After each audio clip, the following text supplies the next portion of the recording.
Myanmar और Thailand में भूकंप के बाद हजारों लोगों की जानें जा चुकी है। अभी भी भूकंप थमने का नाम नहीं ले रहा। शुक्रवार दोपहर से अब तक भूकंप के कई झटके महसूस किए जा चुके हैं, लेकिन अब सवाल यह है कि आखिर बार बार म्यांमार की धरती क्यों डोल रही है। इसको लेकर वैज्ञानिकों ने बड़ा दावा किया है, जिसे जानने के बाद आप भी हैरान रह जाएंगे। दरअसल म्यांमार में शुक्रवार दोपहर आए भयावह भूकंप के बाद राहत और बचाव का काम जारी है।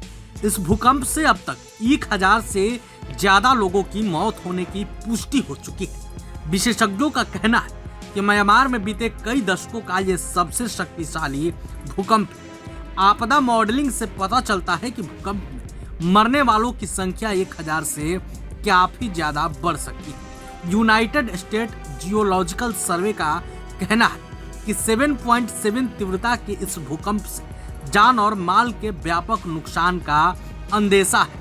ऐसे में सवाल है कि इस भूकंप के आने की वजह और इतने बड़े पैमाने पर नुकसान की वजह क्या है। प्रोथोमोलो की रिपोर्ट के मुताबिक यूएसजीएस के विश्लेषण में कहा गया है कि मौतों की संख्या 10,000 से 1 लाख के बीच होने की संभावना 35% तक है।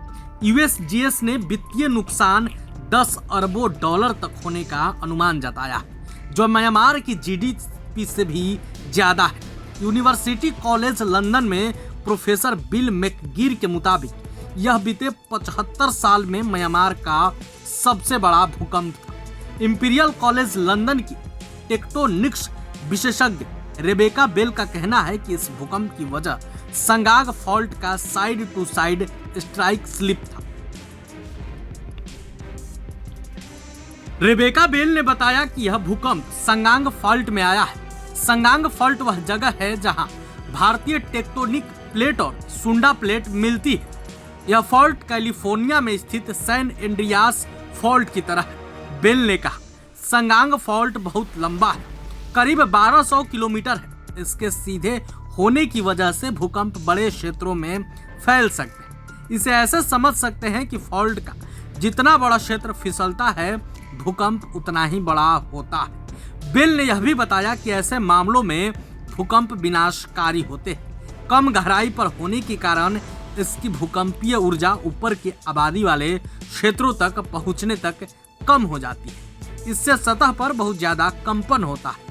इसकी वजह से म्यांमार में पहले भी शक्तिशाली भूकंप आते रहे। साल 1956 में भी मांडले के पास 6.8 तीव्रता का भूकंप आया था, लेकिन इस बार तबाही सबसे ज्यादा हुई है। Royal Holloway university of London के पृथ्वी विज्ञान विभाग के इयान वाटकिंसन का कहना है कि हाल के दशकों में म्यांमार में ऊंची इमारतें बनी हैं, लेकिन निर्माण नियमों का पालन बहुत कम हुआ है। संगांग फॉल्ट के पिछले भूकंपों के दौरान म्यांमार में छोटी इमारतें थी। लकड़ी के बने घर भूकंप के झटकों के प्रति संवेदनशील होते थे। ऐसे में पहले के भूकंप से नुकसान इस स्तर पर नहीं होता था जैसा इस बार देखने को मिला है।